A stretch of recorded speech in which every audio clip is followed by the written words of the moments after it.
dans un monde où tout bouge trop vite, où l'opinion prime sur le résultat, où l'émotion écrase la logique. Et pourtant, nous continuons à nous surprendre nous-mêmes à courir après ce qui ne fonctionne pas. Moi, j'aime le pragmatisme, pas par froideur, pas par calcul, mais parce que comprendre, analyser et agir avec lucidité, c'est le seul chemin qui transforme une pensée en action, un projet en réussite, une vie en maîtrise. Pause, regardez l'audience, laissez l'idée imprégner.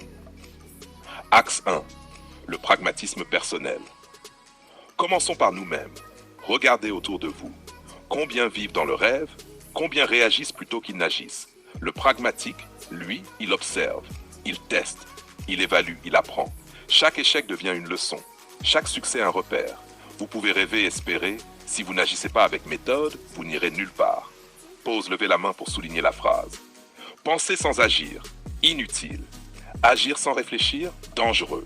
Le pragmatisme unit les deux. Il fait de vous quelqu'un qui produit, pas quelqu'un qui parle.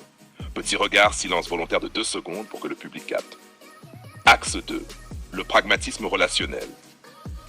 Et dans nos relations, combien se perdent dans l'émotion, les interprétations, les suppositions? Regardez-vous. Combien de disputes inutiles, d'énergie gaspillée, de mots jetés au vent? Le pragmatique, il observe, il écoute, il agit selon ce qui construit vraiment. Il n'ignore pas l'émotion, mais il ne se laisse pas aveugler par elle. Pour regarder les visages. Conflit au travail, conflit à la maison, posez les faits. Définissez ce qui peut changer. Agissez, sans colère, sans perte d'énergie. Le pragmatisme relationnel, c'est aimer avec lucidité, pas avec aveuglement. Axe 3. Le pragmatisme professionnel. Et dans le travail, combien perdent leur temps dans les procédures, les apparences, le paraître?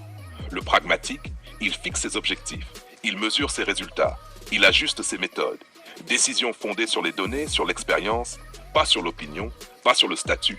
Projet complexe, découpez-le, priorisez-le. Agissez selon ce qui produit le meilleur résultat.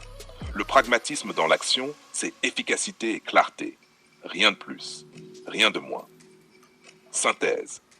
Le pragmatisme, ce n'est pas de la froideur, c'est pas du calcul, c'est une discipline, une méthode, une force. Il unit pensée, relation et action.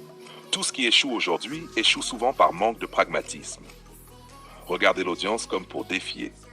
Conclusion. Rêver, ressentir, réfléchir, agir. 4 dimensions de l'homme. Mais sans pragmatisme, elles restent isolées. Le pragmatisme unit, il transforme, il fait avancer. Moi, je l'aime parce qu'il fonctionne. Et dans un monde qui ne pardonne ni l'illusion, ni l'inaction,